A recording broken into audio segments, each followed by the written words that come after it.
வித்தியாசம் பார்க்காம அனைவருக்கும் நல்லது மட்டுமே செய்யணுங்கிற ஒரே தலைவர் நம் தலைவர் அவர்கள். நம் தலைவர் அவர்கள் அனைவருக்கும், அனைத்து சாதியினருக்கும், அனைத்து மதத்தினருக்கும் பொதுவானவர். அதனால தான் நான் கேட்கிறேன், உங்களை பார்த்து கேட்கிறேன், அடுத்த முதலமைச்சராக யார் வர வேண்டும்?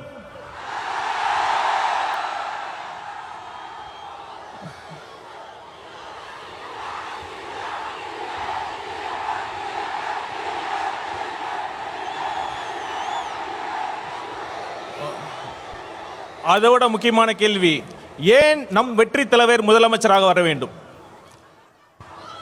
நம்ம தலைவர் எதுக்கு அரசியலுக்கு வந்தாரு? பணத்துக்காகவா? பதவிக்காகவா? இல்ல புகழுக்காகவா?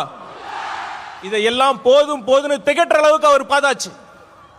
அவரோட நெருங்கி பழகியவன் என்ற முறையில் சொல்றேன், அவர் வரதுக்கான ஒரே நோக்கம் தனக்கு பணம், பேர், புகழ் எல்லாம் கொடுத்த இந்த தமிழ்நாட்டுக்கும் தமிழக மக்களுக்கும் ஏதாவது நல்லது செய்யணுங்கிற ஒரே நோக்கத்துக்காக தான்.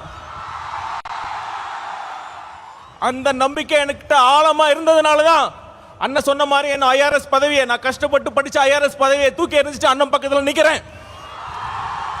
அந்த நம்பிக்கை உங்ககிட்ட இருக்குல்ல? உங்ககிட்ட மட்டும் இல்ல, ஒட்டுமொத்த தமிழ்நாட்டு மக்களுக்கும் அந்த நம்பிக்கை இருக்கு. தளபதி வரார், நல்லது செய்ய போறார் என்ற நம்பிக்கை இருக்கு. அடுத்து இன்னொரு விஷயம், நம்மளை பார்த்து ரசிகர் கூட்டம்னு சொல்றாங்க.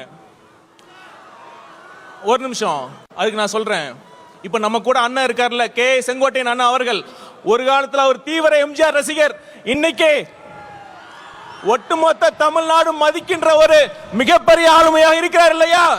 இருக்கிறார் இல்லையா? அதே மாதிரி இந்த ரசிகர் கூட்டத்தில் இருந்து இன்னும் எத்தனை செங்கோட்டையன் வரப்போகிறார் என்பதை பாருங்கள்.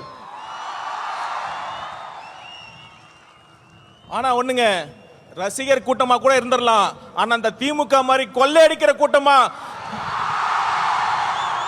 சுயநல கூட்டமா மட்டும் இருக்கவே கூடாது. சரி, ஒரு சீரியஸான விஷயத்தை பத்தி நான் பேசுறேன். பகுத்தறிவு பகலவன் தந்தை பெரியார் பிறந்த மண்ணில், இந்த ஈரோடு மண்ணில் அது பேசுறது ரொம்ப பொருத்தமா இருக்கும்.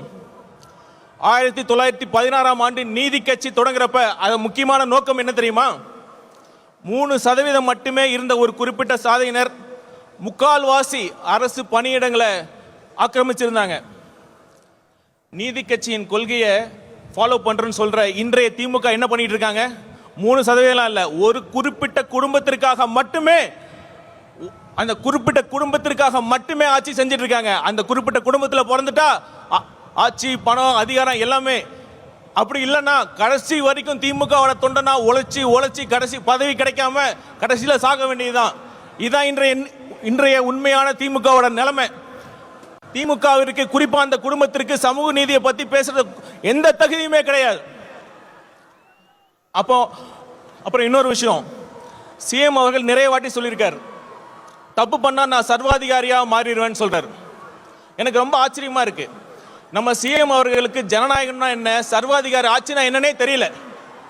ஒரு தவறு நடந்தா தப்பு பண்ணவங்களை கண்டுபிடிச்சு தீர விசாரிச்சு அவங்களுக்கு தண்டனை வாங்கி கொடுக்கறதுல ஜனநாயக முறையில தான், அதுக்கான சரியான வழிமுறை தான் ஜனநாயகமே தான். ஆனா சர்வாதிகார ஆட்சியில தான் ஆட்சியாளர்களை கேள்வி கேட்டா அவங்களை அரெஸ்ட் பண்ணி உள்ள வைக்கிறதும், உண்மையான குற்றவாளிகள் வெளியே சுத்துறதும் சர்வாதிகார ஆட்சியில் தான் நடக்குதும். சிஎம் சார், நீங்க சர்வாதிகாரிலாம் மாறலாம் தேவையில்லை, நீங்க சர்வாதிகாரியா தான் இருக்கீங்க. தயவு செய்து முடிஞ்சா ஜனநாயகவாதியாக ஆக முயற்சி பண்ணுங்க. ஆட்சி நல்லா நடத்துறாங்களா இல்லையோ, இந்த விளம்பரத்துக்கு மட்டும் குறைச்சலே இல்லைங்க. இப்ப சமீபத்தில் வெல்லும் தமிழ் பெண்கள்னு ஒரு விழா நடத்தினாங்க. அதுல ஒரு மூத்த பெண் போலீஸ் அதிகாரி வந்தாங்க. அவங்க யாருன்னு சிஎம் சாருக்கு தெரிஞ்சிருக்க வாய்ப்பில்லை, நான் சொல்றேன், சீமா அகர்வால் ஐபிஎஸ் மேடம். அவங்க யார் தெரியுமா? இப்ப தமிழ்நாட்டுக்கு டிஜிபி அப்பாயின்ட் பண்றதுக்கு யூபிஎஸ்சி பரிந்துரைச்சாங்க 3 பேர். அதுல முதல் இடத்துல இருந்தாங்க.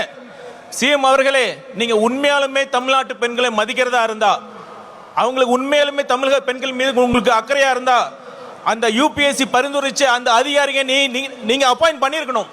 அதை தவறிட்டீங்க. கண்டிப்பா நான் சொல்றேன், தமிழ்நாட்டு பெண்கள் உங்களை நம்பவே மாட்டாங்க.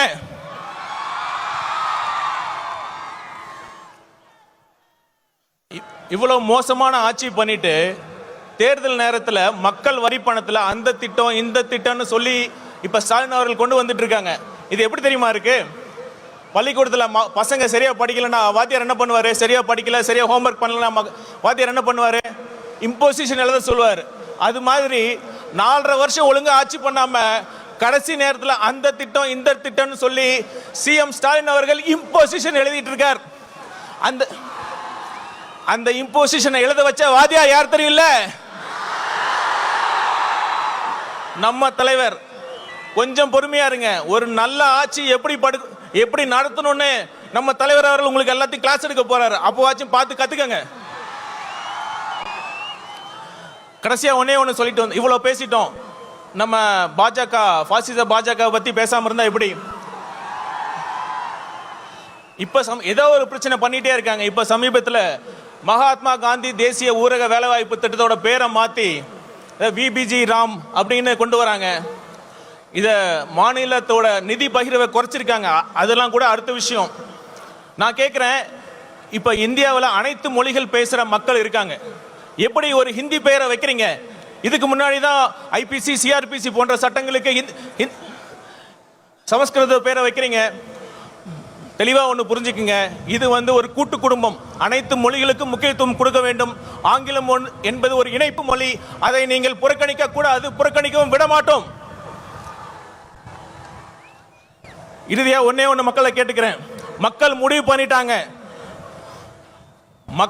மக்களை வச்சு கோடிக்கணக்கில் சம்பாதிக்கிற தலைவரா இல்ல மக்களுக்காக கோடிகளை விட்டு போன தலைவரா? யார் வேண்டும்? ஒரு குடும்பத்திற்காக ஆட்சி நடத்தும் தலைவரா இல்ல ஒட்டுமொத்த தமிழ்நாட்டு மக்களையும் தன் குடும்பமாக நினைக்கும் தலைவரா? ஆட்சி பண்றப்ப போட்டோ ஷூட் நடத்தி நடிக்கும் முதல்வரா இல்ல மக்களுக்காக சேவை செய்ய துடிக்கும் முதல்வரா என்பதை நீங்களே முடிவு பண்ணிக்கங்க. வீசும் புயலை வேலி போல யாராலையும் முடியாது.